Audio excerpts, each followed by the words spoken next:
são gerações no jiu-jitsu. São gerações, né? Eu vou começar assim, contando a história da minha família, né? Eu sou da 4ª geração, mas hoje nós já estamos na 5ª geração e há 100 anos ensinamos jiu-jitsu.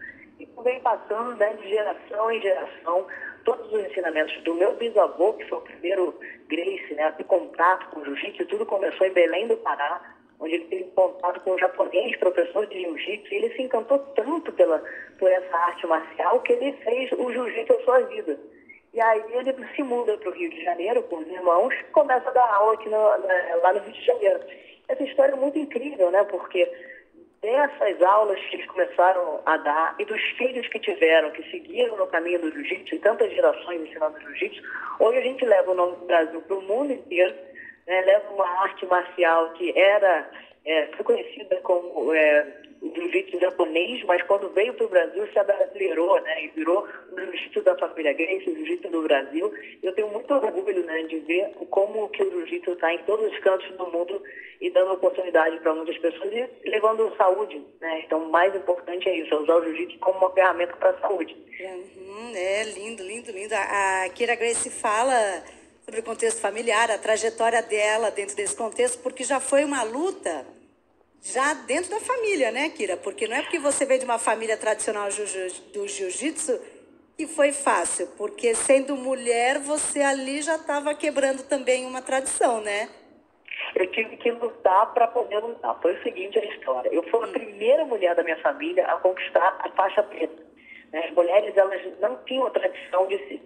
Os meus tios e meus primos, eles não incentivavam a prática para as mulheres. As mulheres não seguiam esse caminho. Era bem, assim, uma prática dos homens, né? Então, a gente está falando, levando tudo em conta, né? A sociedade na época, década de 20, 30, 40, 50, tudo isso foi passando também, além do jiu-jitsu, passando isso, né, de geração em geração. Até que eu resolvi seguir nesse caminho da luta. E no começo, eles achavam que era coisa de criança, deixaram para lá, mas quando eu resolvi levar a sério, eles achavam que eu tinha que parar, que era muito difícil uma mulher seguir nesse caminho. Mas eu bati no peito e falei, não, agora eu vou seguir nesse caminho sim, é isso que eu quero para minha vida. E isso foi maravilhoso, porque depois realmente que eu, né, mostrei que eu tinha talento para luta, que eu estava ganhando os campeonatos, eles foram os meus maiores incentivadores.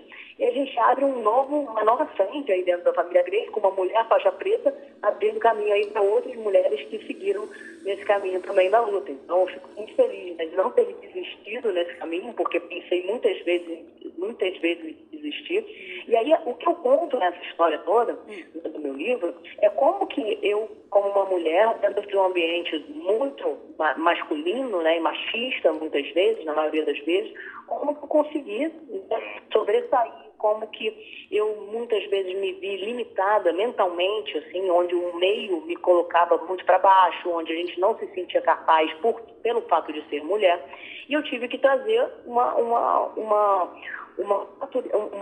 eu tive que amadurecer internamente, né, e trazer uma força interior para eu me despertar fora do tatame.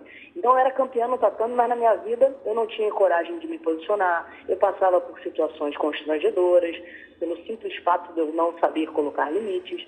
Então eu tive que, né, fora do tatame, me despertar internamente como uma campeã, né? Então, através de diversas técnicas e ferramentas, que eu fui me despertando, entendendo quem eu era, para poder buscar, né, novas frentes de trabalho. Então, eu mostro como que eu me reinventei, eu fui atleta, depois empresária, depois palestrante, hoje influenciadora digital, youtuber. Então, você vai se virando em mil e uma, são várias mulheres em uma só, e eu fui me reinventando ao longo da minha vida. Hoje eu tenho 3 filhos e uma enteada, e sigo, né, nessa busca constante em ser a campeã onde eu decido colocar a minha energia, né? E assim eu vou criando minhas filhas com esses princípios para que elas se tornem campeãs na vida delas.